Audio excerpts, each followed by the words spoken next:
ایک مزار کے دروازے پر بیٹھ کر ایک فقیر بھیک مانگتا تھا۔ جو بھی شخص مزار میں آتا تو وہ اس فقیر کو کچھ نہ کچھ خیرات دے دیتا۔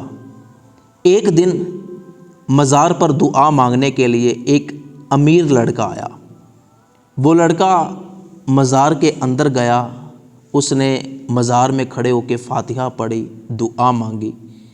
جب وہ مزار سے نکلا تو فقیر نے اس سے سوال کیا، تو اس نے اپنی جیب سے اپنا بٹوا نکالا، کچھ پیسے بٹوے سے نکال کر اس نے فقیر کی جھولی میں ڈال دیے۔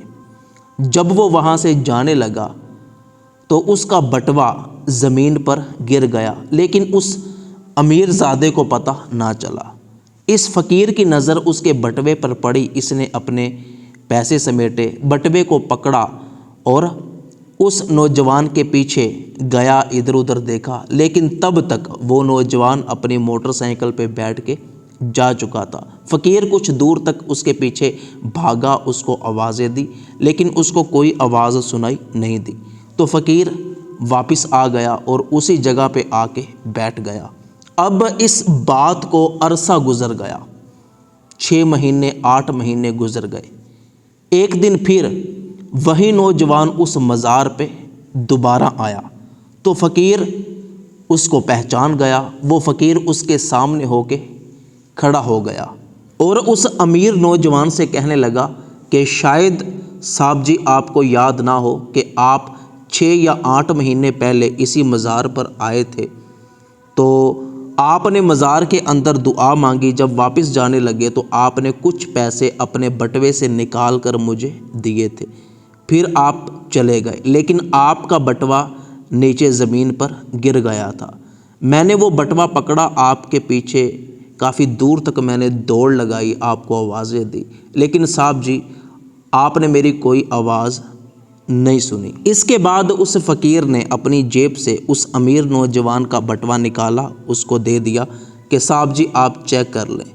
جب اس نوجوان نے اپنا بٹوا کھولا تو اس میں بہت سارے پیسے موجود تھے اور اس کا ID کارڈ سب کچھ تھا۔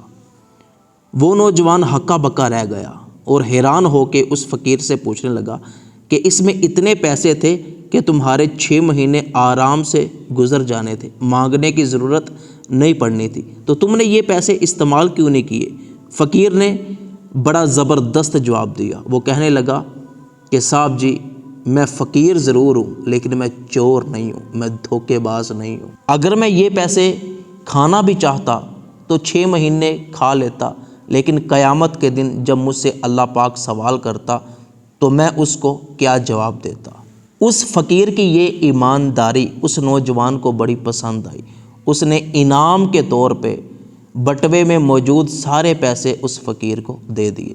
دوستو اس حکایت سے ہمیں سبق یہ ملتا ہے کہ اگر ہمارا معاشرہ فقیر کے اس عمل پہ غور و فکر کرے اور سب اسی طرح کے ایماندار بن جائے تو آج ہمارا معاشرہ یقیناً جنت جیسا بن جائے۔ اس میسیج کو اپنے تمام دوستوں تک شیئر ضرور کیجیے گا۔